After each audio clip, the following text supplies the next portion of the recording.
आप सबको यकीन तो नहीं होगा, मगर मैं फिर भी बताता हूँ कि बचपन में मैं बहुत ही छोटा था।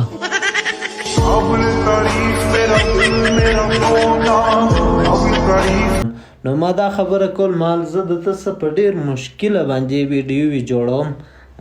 تاسو کتلی سئ اوس ما یوه ویډیو اپلوډ کړې ده تقریبا نن 3 غنټې یا 4 غنټې یا 2 غنټې مخکې. نو هغه کې زه دته دغه ویډیو طریقې تاسو بیا کتلی سئ. زه دته په اشارو باندې دا ویډیو ورښیم. اول خو دته د ده اردو نه دی زده. ډېره مننه قربان شم. نو د ده اردو نه دی زده. زه په یو مشکل سره هغه لفظونه په دی اول زده کړم چې دی ویلی نشي بلکل. اوس که زه چیرې دته غټ لفظ تو وایه اوس ورته ګوره. میں آپ سے کبھی بھی نہیں ڈرتا. میں آپ سے کبھی ڈرتا ہے. یہ اس طرح بولتا ہے. اور بار نو دی دا رقم وایي چې زیات زیات یې ریپیټ کړم، زیات ورته ووایم، زیات یې په زده کړم، بیا یو لیول ته راسي. هم الفاظ سم نسي یادولی. تاسو کتلی سئ کله کله الفاظ سره تیر و بیر. دلته ډېرې پوښتنې کېږي، یاران ډېر پوښتنې کوي چې ویډیو ته څنګه جوړوې او څنګه یې ایډیټ کوې. د دې کوچني څه دا خو اردو یې نه دی زده، ته څنګه ځینې جوړوې.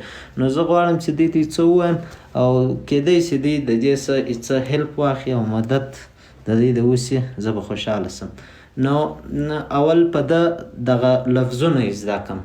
بار یې په وایم چې لږ یې زده سو، بیا د کیمرې مخ ته دی کښېنوم، ویډیو سټارټ کړم او زه درته وایم. موبایل خو بلکل لګولو نه، چې اوس مثال موږ موبایل ولګو د هغې څه هغه کم ټایپینګ چې دی پر هغه لیول ورسره کوي، هغه بلکل موږ نه ورسره کوو.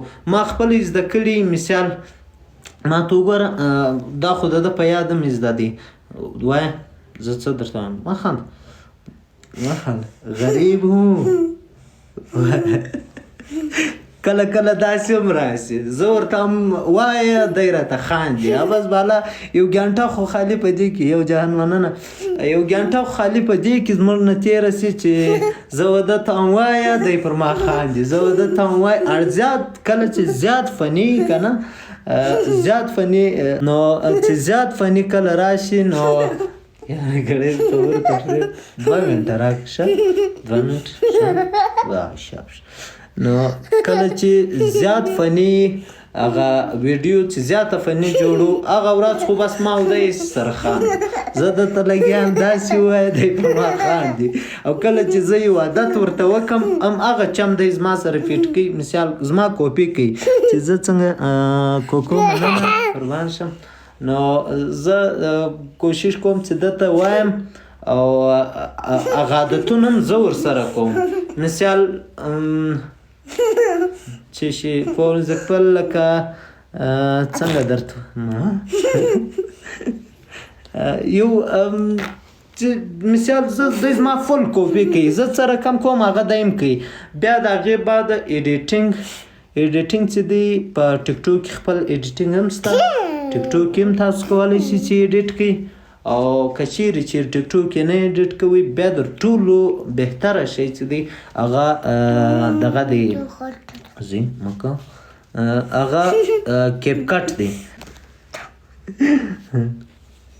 اچھا جی وکړه نه چلیږو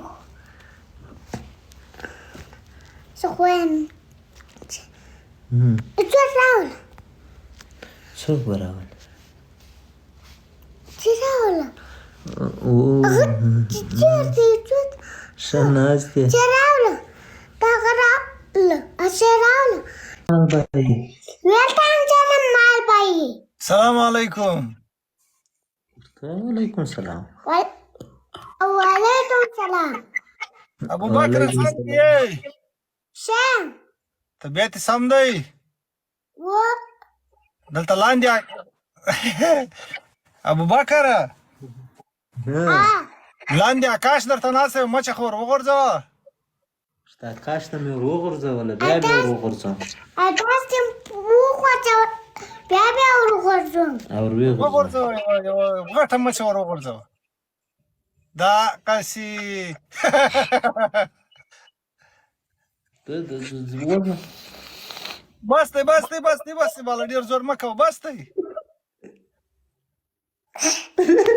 درواخله آکاش بھائی درواخله آکاش بھائی بس دی آکاش بھائی وای کتای مې د سره راسه والله کې په ټیلر کې لاوي څه دوه غټه دا بیا جمال لپاره ځه جمال ته کین چوا دراله صحیح ده صحیح ده صحیح ده دراله دا به ښه غټ وژدم ده دراله بس دی کېچ مې کړه بس بیا خاله بیا خره مچه ده یا خره مچ مه غورځو بس نامې ده بس سړی دې را لیونی کي د شادۍ آکاش بھائی راسه راځي نن ورکې که راځي نن به ګپه وکړو ورکې که